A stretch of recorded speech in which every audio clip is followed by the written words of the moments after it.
en esta palestra donde las voces se alzan y los caminos se bifurcan, donde el cristiano es romanista o testigo, o hay necios e insensatos, locos para contar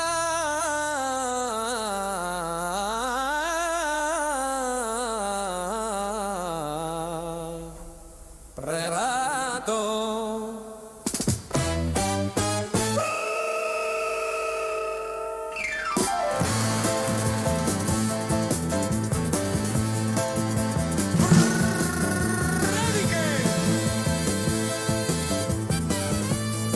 que sobrevuelan el Imperial y las 11 calvas.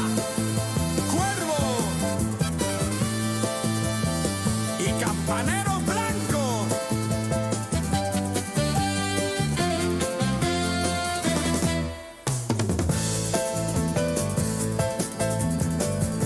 En medio de esto, una pregunta que lo cambia absolutamente todo. ¿Estás enterado que Cristo murió y resucitó según la historia? Flavio Josefo, Plinio el Joven, Tácito, C.S. Lewis, Josh McDowell, Lee Strobel. Lee, culturízate, deja un poquito Netflix y lee más tu Biblia. Porque, como dijo Isaías, ay de mí, que soy muerto. ¿Por qué? Soy hombre inmundo de labios y habito en medio de pueblo que tiene labios inmundos. Y he visto con mis ojos al Rey, el Señor de los ejércitos.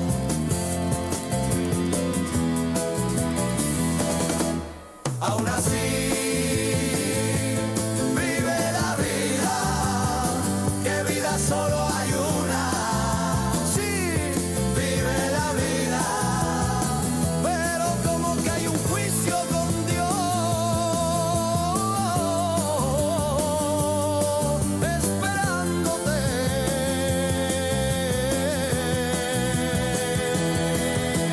Esto es M28 Humor, el Evangelio en acción, una noticia que invita a cambiar de infierno a cielo. No hay más.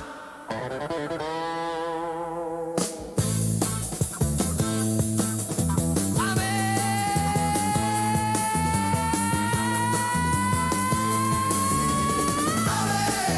así es. Amén, verdad. Amén.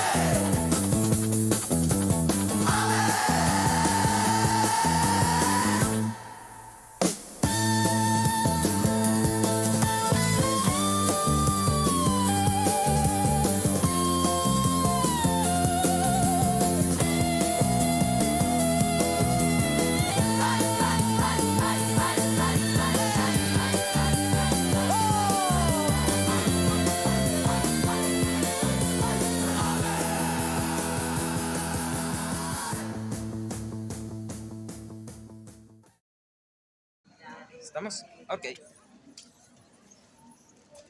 Bueno, hablamos de Dios y su palabra constantemente, de este libro. Posiblemente ya nos hayas escuchado. Si no nos has escuchado, quédate. Ten un tiempo para escucharnos. Pero si nos has escuchado, te pregunto, ¿qué opinión tienes de nuestra enseñanza? Muchos nos han dicho alguna vez, estos son de X religión o de Y secta. No les escuches, no les prestes atención. Algunos han dicho, sois herejes, estáis enseñando falsedades. Entonces, te vuelvo a preguntar, ¿puedes saber si lo que hablamos es cierto o no? ¿Puedes saber si lo que enseñamos es verdad o no? Sí, definitivamente lo puedes saber. Pero concédeme primero una realidad de las Escrituras. Como Pablo enseñó a los romanos en el capítulo 3, antes bien, sea Dios veraz y todo hombre mentiroso. Si no crees en las Escrituras o en Dios, este mensaje no es para ti. Si así crees, entonces te ruego de que dejes escuchar lo que Dios tiene que decir y no lo que el hombre dice, porque es evidente cuando una enseñanza viene de Dios y cuando viene de pensamientos de los hombres. Para esta primera enseñanza vamos a abrir las Escrituras por la primera epístola de Juan. Primera epístola de Juan, capítulo 4, dice así la palabra de Dios. Amados, no creéis a todo espíritu, sino probad los espíritus si son de Dios, porque muchos falsos profetas han salido por el mundo. En esto conoced el Espíritu de Dios. Todo espíritu que confiesa que Jesucristo ha venido en carne es de Dios. Y todo espíritu que no confiesa que Jesucristo ha venido en carne no es de Dios. Y este es el espíritu del anticristo, el cual vosotros habéis oído que viene, y que ahora ya está en el mundo. Hijitos, vosotros sois de Dios, y los habéis vencido, porque mayor es el que está en nosotros, el que está en vosotros, que el que está en el mundo. Ellos son del mundo, por eso hablan del mundo, y el mundo los oye. Nosotros somos de Dios. El que conoce a Dios nos oye, el que no es de Dios no nos oye. En esto conocemos el espíritu de verdad y el espíritu de error. Vuelvo a preguntar, ¿puedes saber si lo que hablamos es cierto o no? Tenemos una primera prueba hoy, una primera prueba para saber si lo que hablamos es verdad o no es verdad.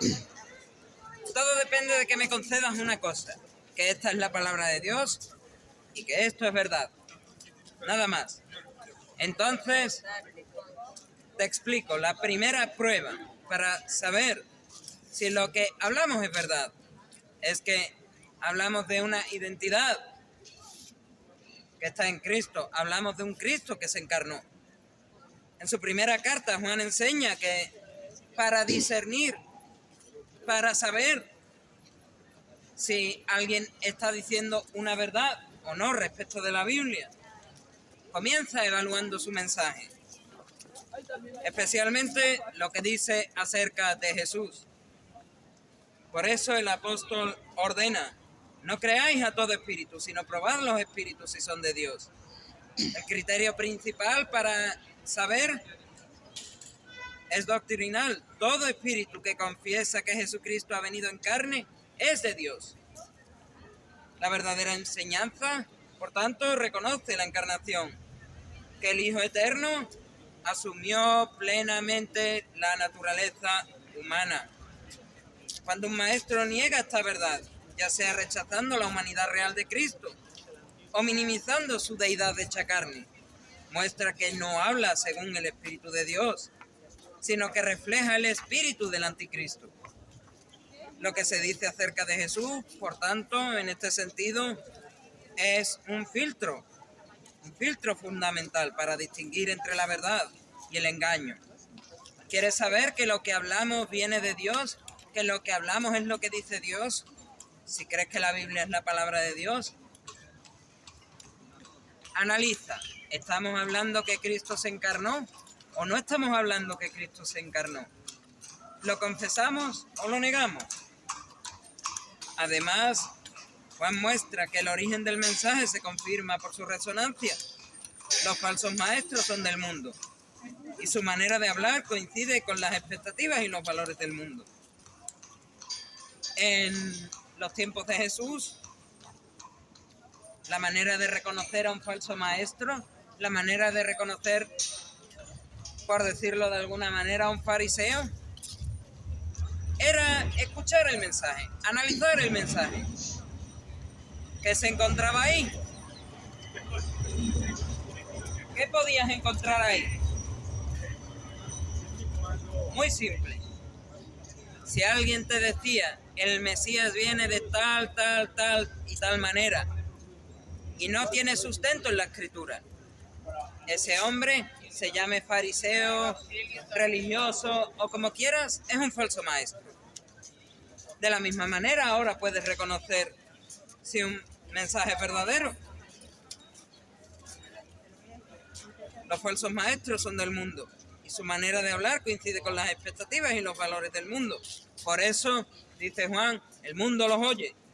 En cambio, quienes pertenecen a Dios reconocen y aceptan la enseñanza de los apóstoles. El que conoce a Dios, dice Juan, nos oye. Esta respuesta al mensaje revela la procedencia del maestro y revela la procedencia del oyente. Por tanto, el discernimiento, el poder saber si un mensaje es cierto o no, no es una cuestión subjetiva, no es una cuestión de opinión, es algo que se puede saber. Se basa en la fidelidad a la verdad de Cristo encarnado y en la sintonía con la palabra, con los dichos de los apóstoles, con lo que se ha escrito en la palabra de Dios. Lo que permite reconocer claramente el espíritu de verdad frente al espíritu de error. Porque hablar de poder conocer quién es un falso maestro, quién está dando una falsa enseñanza, porque hablar del Evangelio implica una mayor pureza doctrinal, ya que nuestra eternidad depende de poder tener una enseñanza correcta.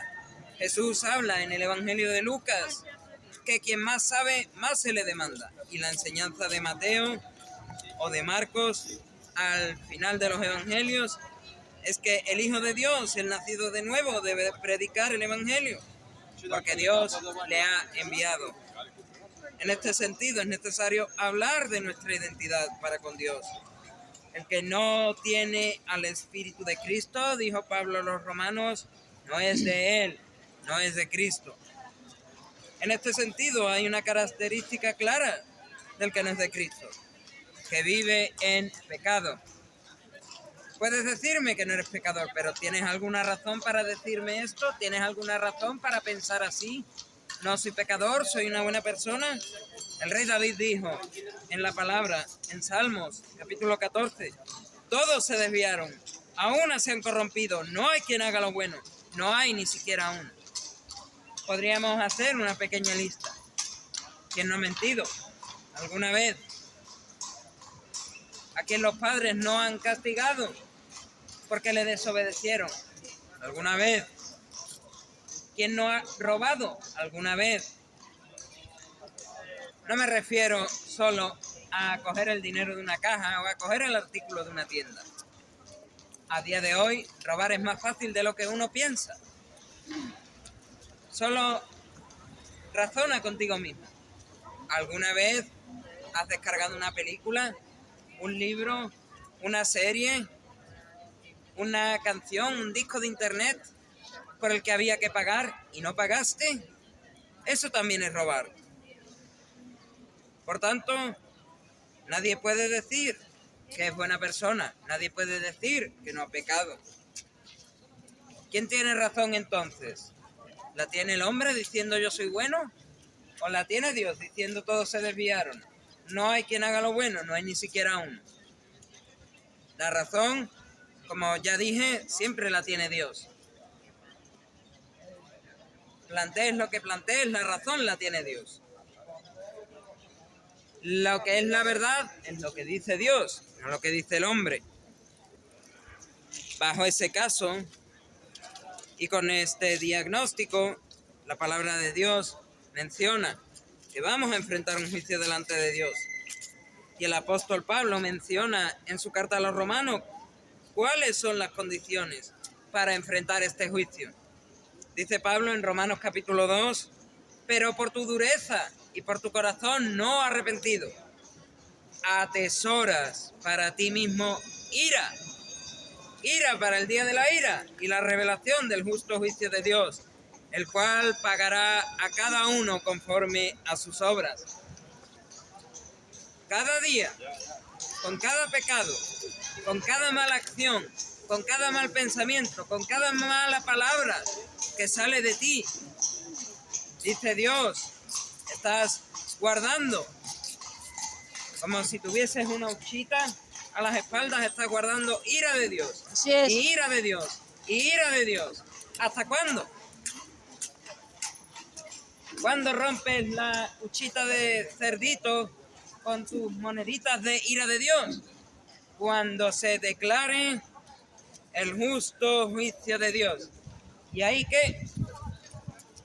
Ahí Dios pagará a cada uno conforme a sus malas obras. Así es.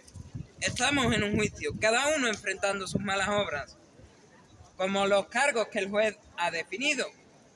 ¿Crees que puedes autodefenderte? Hablábamos la semana pasada o hace un tiempo de que no deberías autodefenderte ante el juicio de Dios, de que deberías de buscar un abogado, un buen abogado que lleve tu caso, un buen abogado que gane el juicio. Pero bueno, ¿crees que puedes autodefenderte? ¿Crees que puedes reducir la condena por buenas obras? Hay muchas personas que piensan, vale, estoy en un juicio por mentiroso, por mentirosa, y le llevo a Dios. Mira, Dios, le di un bocadillo a un pobre. Y si Dios dice tu juicio por mentiroso, por mentirosa, da como resultado 100 años en el infierno, y le presentas a Dios, le di un bocadillo a un pobre, a lo mejor se te reducen a 20, a lo mejor se te reducen a 0. Hay gente que piensa así. Pero déjame decirte, nice try, buen intento, amigo. Pero tus buenas obras al juez no le sirven para nada. No hay reducción de condena, sino una realidad temible, una sentencia firme del juez. Como me gusta decir, la sentencia del juez eterno, la sentencia de Dios cuando llegas a su juicio y te presentas habiendo vivido en tus pecados, condenado reo del infierno. 4 palabritas. No quiero que te asustes por estas palabras. Quiero que recibas ese golpe de realidad. Condenado reo del infierno. Amén. Esa es la sentencia firme para todo el que vive en pecado. En las definiciones de Dios. Y el que no se halló inscrito en el libro de la vida fue lanzado al lago de fuego, un lugar de tormento eterno. Este lugar, que es el infierno, no es un lugar para andar bromeando. ¿Habrá alguna solución para esta mala noticia? Porque es una mala noticia. Vivimos en nuestros pecados, enfrentamos un juicio con Dios, atesorando ir a cada día y vamos al infierno directos. Pero, ¿habrá alguna solución? Porque si yo, como digo muchas veces, cierro la Biblia, dejo el mensaje, me voy para mi casa, esto es terrible. Esto es terrible. Debe de haber alguna solución. Y efectivamente hay una solución. Como cantaba este viejo himno, esta vieja canción, Cristo es la respuesta para el mundo de hoy. No hay ningún otro, la vía es Jesús. Cristo Jesús es la solución al problema del hombre, pues Él mismo dijo, lo tenemos aquí, yo soy el camino, yo soy la verdad, yo soy la vida. Nadie viene al Padre sino por mí. Expongamos más extensamente el cómo. El cómo Cristo Jesús es la respuesta. El cómo Cristo Jesús es la solución a tu problema de pecado, a tu problema de enfrentar un juicio con Dios, a tu problema de ser condenado al infierno. Cristo nació sin pecado. Lo decíamos el lunes ahí en la plaza. Cristo nació sin pecado, vivió sin pecado y resistió las tentaciones del diablo. Tras este récord de vida, murió en la cruz del Calvario, fue sepultado y resucitó al tercer día. Ríos de tinta y sangre se derramaron para poder dar una respuesta bíblica a de qué manera Cristo es esa solución al pecado, esa solución al juicio, esa solución a la condenación eterna del infierno. El ser humano pecó contra Dios, el Hijo unigénito de Dios se encarnó tomando forma humana, siendo en las definiciones conciliares verdadero Dios y verdadero hombre. Es decir, el Señor Jesús se encarnó para representar a la humanidad, pero nunca estando en esta tierra abandonó su divinidad. Nunca abandonó su divinidad para poder pagar el precio completo de la redención, siendo Dios para perdonar la ofensa a Dios. Por eso, el Cristo encarnado es la solución para el pecado del hombre. Amén. En este hecho se involucró Dios en plenitud, la Trinidad al completo. El Padre envió, el Hijo se encarnó para morir y resucitar, y el Espíritu obra en la santificación del creyente, una obra completa, pero imprescindible para ser salvos. Amén. Ante esto, solo hay una respuesta necesaria. Ante esta solución, solo hay una respuesta necesaria. El Señor lo hace todo para salvarnos, dando, como decíamos hace unas semanas, ese primer paso de amor. Y ahora, ¿qué nos demanda Dios? Dios nos demanda arrepentimiento y fe. Eso es lo que nos demanda Dios para hacer efectiva la salvación. Definamos más ampliamente lo que estos términos significan. Arrepentirse, no me voy a cansar de decirlo, implica de nuestra parte dolernos por haber fallado a la ley de Dios, por haber ofendido a Dios. También implica un genuino intento de dejar la vida de pecado. Él le dijo a la mujer adúltera, vete y no peques más. Y sobre todo, implica pedir perdón a Dios por el pecado. Creer implica poner nuestra fe y nuestra confianza en la obra de Cristo en el Calvario. Implica una confianza ciega, pero racional. Creer en el Evangelio. La fe necesaria para la salvación es algo ciego, no has visto esos eventos, pero es racional. Es racional poner tu confianza en la muerte de Jesús y en la resurrección de Jesús, como uno puede creer, por ejemplo, en la victoria de César en las guerras de las Galias contra el caudillo Vercingetorix. Esto es un hecho que uno puede leer en un libro de historia. Puede ser crítico con la historia. No te digo que no. Puede ser crítico con la historia.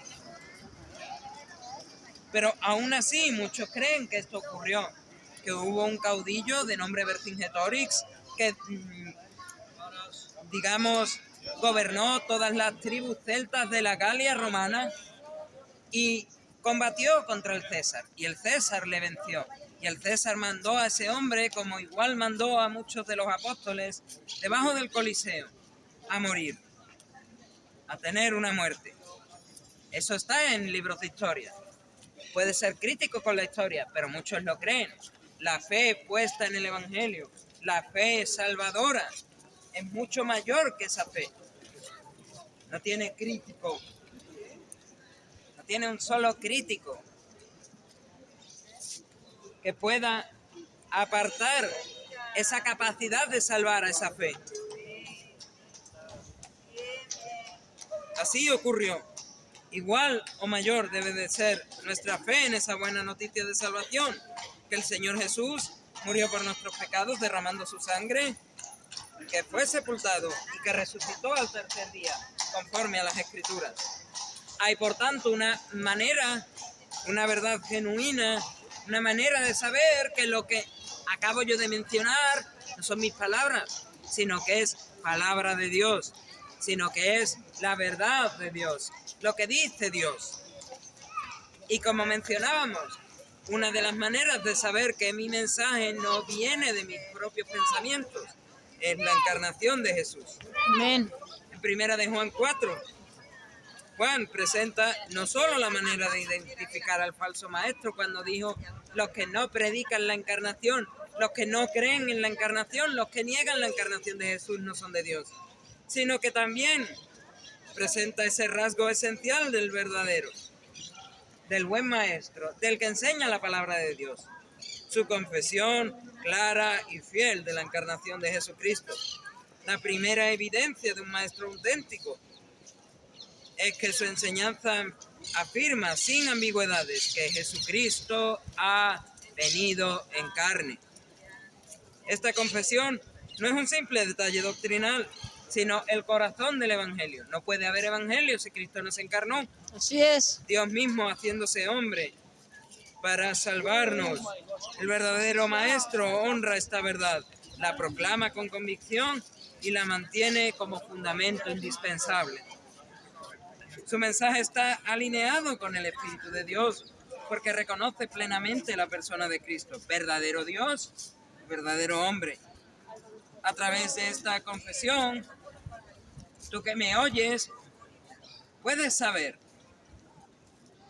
que yo como maestro de la palabra no traigo un mensaje inventado ni adaptado al mundo, sino que es una verdad que proviene de Dios, que proviene del cielo. Así es. Además, Juan enseña que el verdadero maestro se distingue porque su palabra encuentra eco entre quienes conocen a Dios. Nosotros somos de Dios. El que conoce a Dios nos oye. Y si nos has escuchado, sabes que hay gente que se para a escuchar. Sabes que hay gente que habla con nosotros porque conocen a Dios. Y si no lo conocen, reconocen a Dios en el mensaje. Amén. La enseñanza genuina se ajusta al testimonio de los apóstoles y es recibida por quienes poseen el Espíritu de verdad y también por quienes lo van a poseer. A diferencia de los falsos maestros cuyo mensaje agrada al mundo. Hay muchas personas intentando agradar al mundo, diciendo, gánate la salvación por lo que puedas hacer. Gánate el favor de Dios dando dinero. Gánate el favor de los hombres creyendo en lo que dicen los políticos a rajatabla. Creyendo en lo que dicen los políticos de izquierda en un país dominado por la izquierda.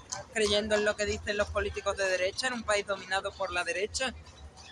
Eso es un mensaje que agrada al mundo. Nuestro mensaje no tiene por qué agradar al mundo. De hecho, no debe agradar al mundo. Así es. Debe confrontar al mundo con su pecado y llevarlo a poner sus ojos en Cristo.